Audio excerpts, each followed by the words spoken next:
natin ilalagay yung mga flavor. Eh, gunting, kumuha ka din sa planggana doon sa... May tayong rice dito ah. Hala! Kanin. Oo, tingnan mo doon na kung may gunting sa... Ito na yung ano, rice. Ito na yung rice. Lalagay natin din. Ayan. Rice yung halogit. Halogit rice. Tigas naman. Bakit kaya dala-dala pa ang ano nila? May nakabukod pa. Alam ko yung sinasama na lahat. Ay, iba naman ang flavor na yun. Bakit hindi sinasabi yan? Sinasabi natin nga isa. Ay, may doon pata doon ay. Parang kuwanhan eh. Tawag ba yan? Korean food. Parang noodles. Ayun pala may tubig. Ba't yung niluto mo? Walang tubig. Ay, may tubig ay isa. May naglagay ko ng tubig. May dalawa. May dalawa. Saka ito, flavor. Pero wag na. Ang wala. Lalagay natin ng mga flavor na. Ito na yung flavor. Chicken ito. Chicken. Mga batang ignorante. Ignorante. Ay, ignorante din ako eh. Ako din. Tayo nag-order nito para lang ako. Matis ko na.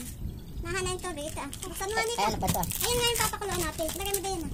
May kutsara yan ah. Ayan. Ilagay mo dito ah. Sige, buksan mo. Pati tubig ah. May tubig Yan, din siya. lagay mo din. Ayan. Natin nakaluin. Ayan na.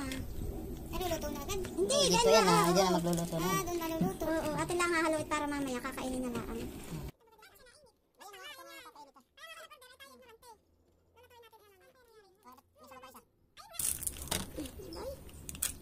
Tapon ka. Sige, lagay mo din. Dali. Lagay mo din. Hindi, init na yan. Pakulo na sa din. Ano? Pakulo na. Ba't mabilis kumulo? 15 minutes. Galing. Galing. Galing talaga yan. Ayan na. Ayan na. Nye. Bigas pa. Luto na iyak. Malambot yung kanin. Haluin mo, Nika. Oh, malambot na yung kanin. Malambot. Para pagkain ng aso. Grabe ka naman. Bigas nga ilang kanin. Sarap. Tikman natin. Tikin! Oh, kutsara!